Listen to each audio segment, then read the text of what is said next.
नमो नारायण। जय महाकाल, जय मंगलामुखी। सभी मेरे दर्शकों का बहुत बहुत स्वागत है। आशा करता हूँ आप सभी लोग स्वस्थ होंगे, आपकी आध्यात्मिक उन्नति आगे बढ़ रही होगी। आज का मेरा विषय है पूजा के दीपक से रिलेटेड।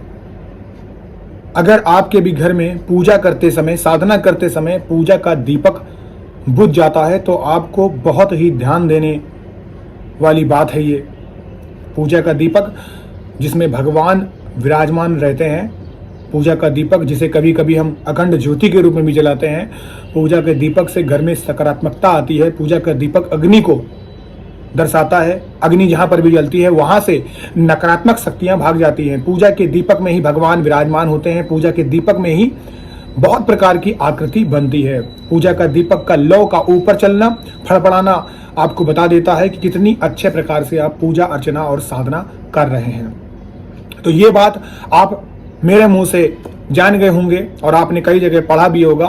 बहुत से लोग हैं जो ऑलरेडी जानते हैं, जो नहीं जानते हैं, उन सभी लोगों को मैं बता दूं कि पूजा के दीपक का बहुत ज़्यादा महत्वपूर्ण योगदान होता है आपकी पूजा, साधना और अर्चना में। तो इसको सही प्रकार से जलना चाहिए। क्यों इसका बहुत बड़ा महत्व है? क्योंकि पूजा साधना में केवल दो चीज़ों का बहुत बड़ा महत्व होता है जिसे हम खुद से रखते हैं। पहला, पानी का लोटा यानी जल तत्व को हम रख रहे हैं। दूसरा, दीपक यानी अग्नि तत्व को हम रख रहे हैं। बाकी हमारे आसपास जहां पर हम बैठे हैं वो पृथ्वी तत्व मौजूद है। जहां से हम सांस ले रहे हैं वो वायु तत्व मौजूद है। ऊपर आकाश तत्व मौजूद है। तो तीन तत्व ऑलरेडी मौजूद होते हैं। दो तत्वों को हम खुद रखते हैं, इसलिए इनका बहुत ज्यादा इंपॉर्टेंस है। तो प्रकृति ने ऐसा बनाया है कि दो तत्वों को आप रखें, तीन तत्व मैं आपको दूंगा। यानी एक तत्व प्रकृति आपको ज्यादा दे रही है, यानी तुम मुझे दो दो, मैं तुम्हें तीन बदले में रिटर्न करूंगा। तो ये मैथमेटिक्स भी है और ये सच भी है। तो ईश्वर को जो कुछ भी आप देते हैं, जैसे आप क्या देते हैं, अपने भाव देते हैं, अपना प्यार देते हैं, अपने कर्म देते हैं, अपना समय देते हैं, पूजा अर्चना करके भोग लगाते हैं, ईश्वर बदले में आपको बहुत कुछ देते हैं। तो ये डिपेंड करता है आपके पेशेंस के ऊपर, धैर्य के ऊपर, सच्ची श्रद्धा और भक्ति के ऊपर। तो यहाँ पर पूजा का दिया जो है वो बहुत ही महत्वपूर्ण भूमिका निभाता है। ध्यान देने वाली बात है कि अगर आपके घर में पूजा का दिया एकदम से बुझ जाए, अब बुझने का मतलब यहाँ पर ये नहीं है कि आपके घर में पंखा चल रहा है, एसी चल रही है, खिड़की खुली हुई है, यानी अगर आपके घर में ऐसी चीजें हो रही तो कोई प्रॉब्लम नहीं है, फिर भी आप क्षमा मांग लें, ये भी गलत है, ऐसा नहीं होना चाहिए। अगर ऐसी कोई भी चीज वहां पर नहीं है और एकदम से बुझ जाता है तो ये बहुत सारी चीजों को दर्शाता है। पहला, आपका उस पूजा पाठ में मन नहीं है, बेमन से आप पूजा पाठ कर रहे हो। दूसरी, आपके घर में नकारात्मक शक्ति मौजूद है, इस वजह से भी बुझ रहा है।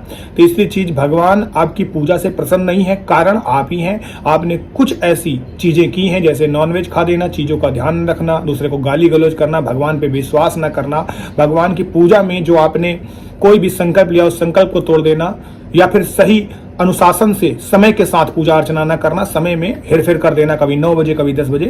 तो कारण के जिम्मेदार हम ही होते हैं। तो पूजा का दीपक आपको बता देता है।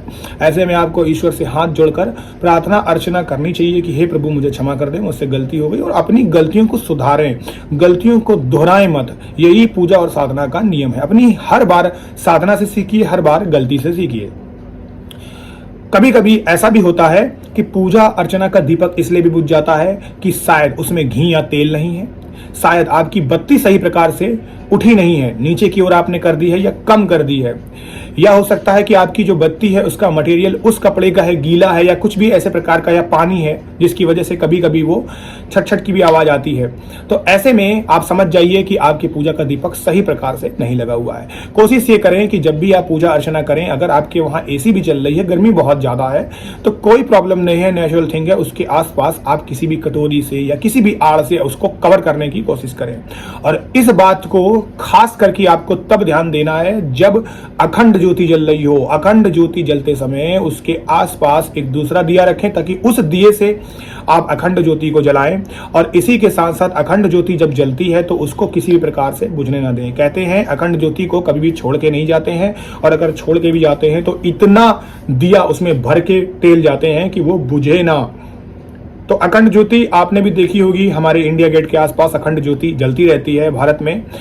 तो ये क्या है? ये वही चीज है। अखंड मतलब जो कभी बुझे ना, जो कभी गिराई न जा सके, बुझाई न जा सके, हटाई न जा सके, तो यही अखंड ज्योति है। तो ऐसे में अखंड ज्योति अगर बुझ जाती है, मैं तो कहता हूं अगर आपका दिया भी बुझ जाता है तो आपके परिवार पे बहुत बड़ा संकट आ सकता है। ये विपदा को ले आता है, क्योंकि आपकी गलतियों की वजह से फिर इसका खामियाजा आपको भुगतना पड़ता है। तो कोशिश यही करें कि अपने ह्यूमन एरर को संभालते हुए इन चीज़ों का आप ध्यान दें। कोशिश ये करें अखंड ज्योति आपकी ना बुझे, आड़ बनाए पहले से ही। अगर आपको पता है कि आपके घर में ऐसी चीज़ें हैं, खिड़की है, तो उसको बंद कर दें। अगर एसी चल रहा है तो उसको आप दूसरे तरीके से किसी और मोड में डाल दें जिससे उसका फैन ना चले। अगर पंखा चल रहा है तो उसको धीमा कर दें या कुछ समय के लिए बंद कर दें। कोई भी तरीका आप अपना सकते हैं जिस तरीके से आपका दिया पर्याप्त रहे। यह दिया आपको बता देता है कि आपकी पूजा अर्चना साधना भी किस प्रकार से चल रही है। जैसे जैसे पूजा अर्चना साधना आपकी बढ़ती रहेगी, वैसे वैसे आपको आकृतियां बनती जाएंगी। पूजा अर्चना में आपका दीपक सही प्रकार से जलेगा, कभी कभी भगवान की तरफ को भी मुड़ जाएगा। तो दीपक आपको सब कुछ बता देता है।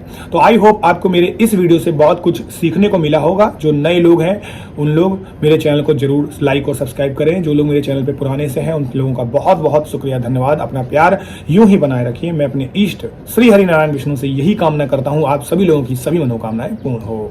नमो नारायण। जय महाकाल, जय मां बगलामुखी।